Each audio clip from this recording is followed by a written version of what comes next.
ترکیه هلوستا خوا درباره رژیما سوری دده خویانی و دبیجه تو کس گهنا ده گوهرتنا رژیما سوری تو فشار زیده جبو بارکرنا اسد نهاتیه کرن. ابراهیم کالن بردف که بناوی سروکاتیا ترکیه ده گوتارکی ده روژا شمیه ده چارچوه سیمینارک درباره سوری ده چارچوه کاری کنبنده دوحای یا 19 ده راگهاند ایدی تو کس گهنا ده گوهرتنا رژیما سوری و فشارک زیده جبو بارکرنا سروک رژیما سوری بشار اسد ناکه. و یا هری گرینگ اوه نهاتکزی لسر چارەسەریya سیاسی ji bo çareserkirina krîza Sûriyê were kirin. Kalin amaje kir ku lêstika herî dawî divê derbarê de diriya çareseriya siyasî re derbas dibe û li ser giringiya çareseriya krîza Sûriyê te kes kir û got ku divê hemî alî piştevaniya karê komîta destûrî bikin.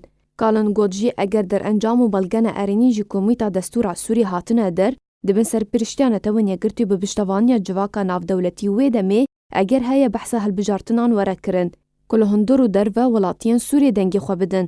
لی جواکا ناو دولتی نبتنه نسرکفتن ده پشتوانیا سوریان ده بدست بآنی. جواکا ناو دولتی نکاری بو چارەسەریه که جبو شر و کریزا سوریه را جی پیدا بکه و بسر نکه دوی کاری ده. لهمان جهو هلکفته. جالی خواه مولود شاویش اغلو وزیر دروی ترکیه تکس کر که ترکیه ده هلوستا خود دربار رژیم اسد زلال و پابنده. و گود جی دنارین آمده کسی که بهتر جه 500,000 کس کشتیه نکاره یکیتیه که دوالات ده انجام بده. جبرویه که دنارین ترکیه ده دوی دمیده حکومت نیاسایه و اگر دستوره که گنجاو جبو انجام دانه هلبجارتن دموقرات و راستقین لسوریه هات اماده کرن او یک پیوسته گل سوریه بریاره بده.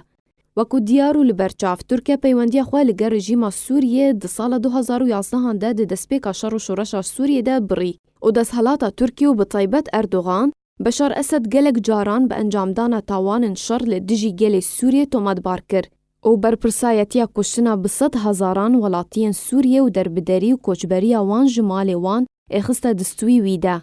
Serokê Tirkiye gelek caran dubare dikir ku ew danûstandinê bi Esed re dûr dibînin. Lê di sibata 2019 de eşkere kir ku istixbaratên Tirkiye hîn jî peywendiya wan li gel rejîma Sûriyê heye lê piştre Enqere got و او یک نایب واتای اعتراف براواتای اسد.